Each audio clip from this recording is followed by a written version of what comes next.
السلام علیکم ورحمۃ اللہ وبرکاتہ. میں Ruqaiya Naheed, lecture in political science. آج جو ٹاپک ہم نے لیا ہے وہ ہے J S Mill, theory of the importance of individual liberty. یعنی یہ اس ٹاپک پر ہم بات کریں گے. سب سے پہلے ہم جے ایس مل کا مختصر سا تعارف دیکھیں گے کہ جے ایس مل 20 مئی 1806 میں انگلینڈ میں پیدا ہوئے. یہ انگلش فلاسفر تھے, ماہر معاشیات تھے, ممبر آف پارلیمنٹ تھے. انہوں نے کئی نظریات پیش کیے, جیسے کہ دا امپورٹینس آف انڈیویژول لیبرٹی, اور ان کے نظریات ہے ریپریزنٹیٹیو گورنمنٹ, نمائندہ حکومت. تو اس طریقے سے ان نظریات کی بنا پر انہیں شہرت حاصل ہوئی, اور ان کا انتقال 7 مئی 1873 میں 66 سال کی عمر میں ہوا. 66 سال کی عمر میں ان کا انتقال ہوا. یہ ہے ان کا بریف انٹروڈکشن. اب ان کا جو نظریہ ہے theory of the importance of individual liberty, ہم اس پر تفصیلی جائزہ لیں گے. یعنی انفرادی آزادی کی اہمیت. انفرادی آزادی 1859 کی شروعات میں ایک محمل خیال یہ تھا کہ مل نے اس کو اس نظریے میں پیش کیا کہ ابتدائی دور کی مطلق العنان حکومتوں میں حکمران کا مفاد رعایا مفاد سے متضاد سمجھا جاتا تھا. یعنی یہ کہا گیا کہ اس دور کی حکومتوں میں مطلق العنانیت, انگلینڈ میں مطلق العنان حکومت, مطلق العنان بادشاہ ہوا کرتے تھے اور مطلق العنانیت وہاں پر چلتی تھی. تو ویسے ٹائم پر حکومتوں میں ایک خیال تھا کہ حکمران کا مفاد عوام کے مفاد سے بڑا ہے یا پھر متضاد ہے, مختلف ہے. یعنی حکمران کا مفاد عوام کی مفاد میں ہونا چاہیے, یہ ایک رول ہوتا ہے, لیکن اس زمانے میں حکمران کا مفاد رعایا کے مفاد سے مختلف تھا اور اونچا تھا. یہ ایک خیال تھا. مل نے اس غفلت پر لعنت ملامت کی. یعنی یہ جو خراب خیال ہے کہ حکمران کا مفاد عوام کے مفاد سے بڑا ہے یا پھر مختلف ہے, تو اس پر لعنت و ملامت کرتے ہوئے کہا کہ افراد کو اپنی آزادی کے تئیں خطرے کے مد نظر زیادہ محتاط رہنے کی ضرورت ہے. یعنی افراد اپنی آزادی کے متعلق زیادہ سے زیادہ سوچیں اور محتاط رہیں, ایکٹیو رہیں, اور صرف حکومتوں سے ہی نہیں بلکہ معاشرتی اخلاقیات اور دستور سے بھی. یعنی حکومتوں سے ہی محتاط نہیں رہنا چاہیے کہ اپنی آزادی کو برقرار رکھنے کی ہر ممکن کوشش کرے. تو ہر ممکن کوشش کرنا چاہیے افراد, عوام.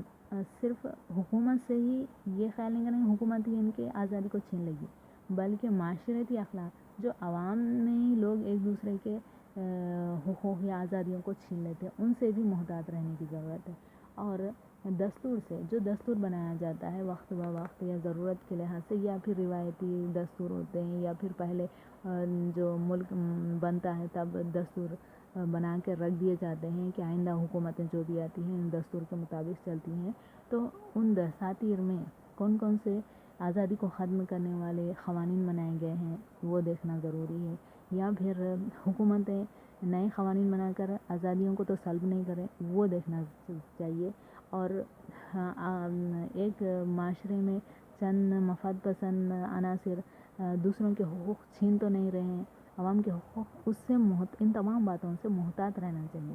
تو اس نظریے کے تحت, انہی خیالات کے تحت انہوں نے انفرادی آزادی کی اہمیت کا ایک نظریہ پیش کیا.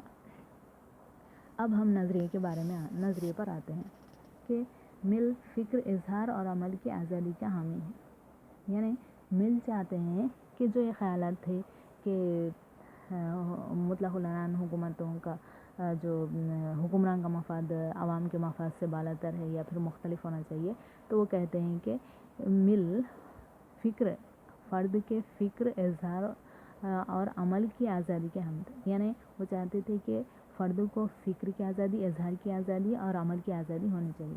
اور ان آزادیوں کو پارلیمنٹ یا عوامی رائے کے ذریعے دبانا نہیں چاہیے. پارلیمنٹ قوانین بنا کر ان کو دبائے نہیں، نکال دے نہیں ان کی آزادی کو. مل کے مطابق اپنے جسم اور دماغ پر انسانی واحد مقتدر اعلیٰ ہو، یعنی اپنے جسم اور دماغ پر وہ جو چاہے کر سکنے کی آزادی ہونی چاہیے. واحد مقتدر، نہ کہ حکومت، نہ کوئی دستور حکومت کرے انسان پر. اس نے اکثریت کے جبر و استبداد کی مذمت کی، یعنی اکثریت یعنی حکومت کے تحت انسان کے قوانین آزادیوں کو چھین لینے کی مذمت کرتے ہیں.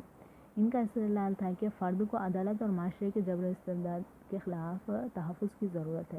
نہ فرد کو عدالتوں سے ناانصافی ملے اور نہ معاشرے میں ایک دوسرے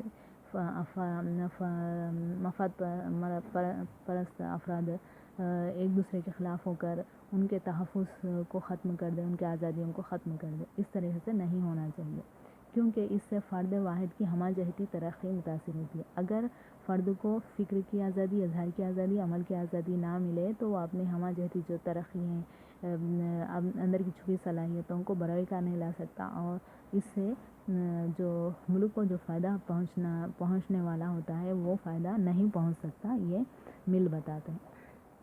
مل کے مطابق سماجی ترقی اسی صورت میں ممکن ہے جبکہ فرد کی ہمہ جہتی ترقی کے لیے مکمل گنجائش ہو.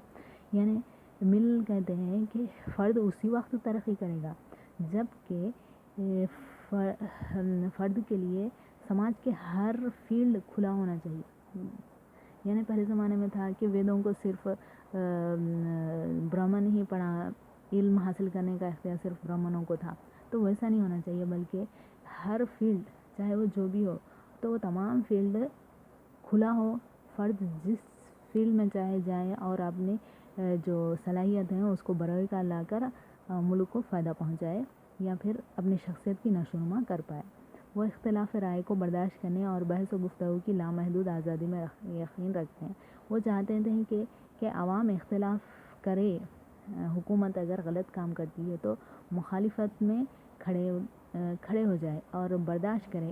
حکومت ان کی مخالفت یا پھر ان کے دھرنے کو یا پھر ان کے تحریکات کو قبول کر لے، اور بحث و گفتگو جو بھی حکومت کرتی ہے، حکمراں کرتا ہے، اس پر بحث و گفتگو کرنے کی آزادی دینی چاہیے عوام کو. آزادانہ اور بے باک بحث سے ہی سچائی ابھر آتی ہے. مل کہتے ہیں کہ جب آزادانہ اور بے باک جو کیا کہتے ہیں بحث ہوتی ہے کسی بھی معاملے پر، چاہے وہ حکومت کا معاملہ ہو یا پھر دستور کا معاملہ، قوانین کا معاملہ، کچھ بھی ہونے دیجیے، تو حکمراں کا معاملہ ہو، تو اس پر اگر آزادانہ اور بے باک بحث ہوتی ہے تب ہی سچائی ابھر کر آتی ہے. یہ آزادی حکومت کی جانب سے عوام کو ہونی چاہیے. مل کے نزدیک فکر اور جانچ کی آزادی، بحث کی آزادی، تحمل کے ساتھ اخلاقی فیصلے کی آزادی اور عمل کی آزادی خود اپنے آپ میں اچھائی ہے. مل کہتے ہیں کہ ان کا مطلب یہ ہے کہ فکر کی آزادی ہونی چاہیے.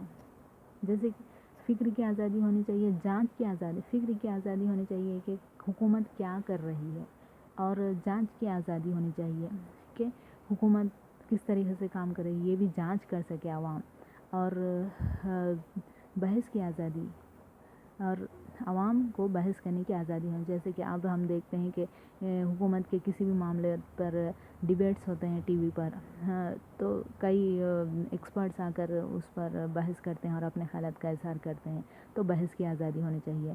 آزادی اور تحمل کے ساتھ اخلاقی فیصلے کی آزادی ہونی چاہیے. تحمل کے ساتھ اخلاقی فیصلے، یعنی ایکسپرٹ بیٹھ کر کسی بھی معاملے پر اخلاقی طور پر فیصلے کر سکیں، یہ بھی آزادی ہونی چاہیے.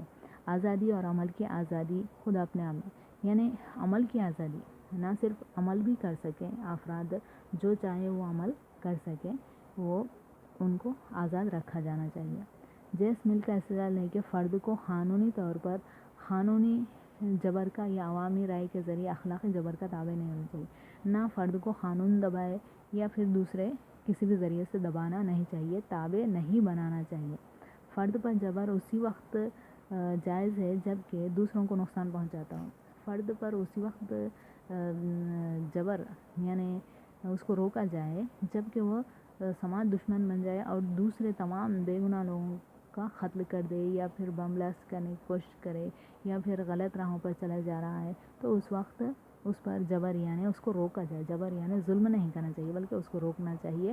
ہو سکا تو اس کی جتنی سزا ہے اتنی سزا دلانا چاہیے تاکہ دوسرے اس راہ پر نہ چل سکے. اس طرح سے خود اس کی بھلائی مدافعت کی کافی وجہ نہیں. یعنی وہ کہتے ہیں کہ فرد کی بھلائی ان تمام آزادیوں میں ہے، نہ کہ اس کو سزا دینے میں ہے، زیادہ سے زیادہ اس کو پابند کرنے میں ہے، اس کو دبانے میں نہیں ہے، بلکہ وہ صرف ان تمام آزادیوں کے حامی ہیں.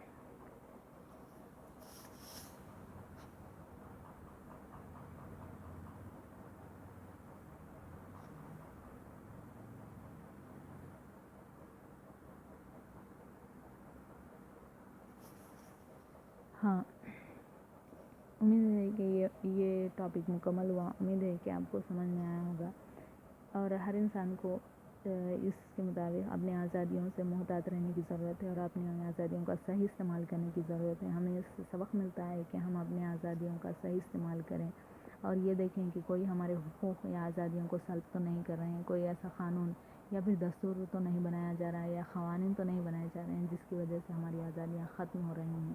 تو اس سے محتاط رہ کر اس ٹاپک سے ایک لیسن لیتے ہوئے ہم رہ سکتے ہیں.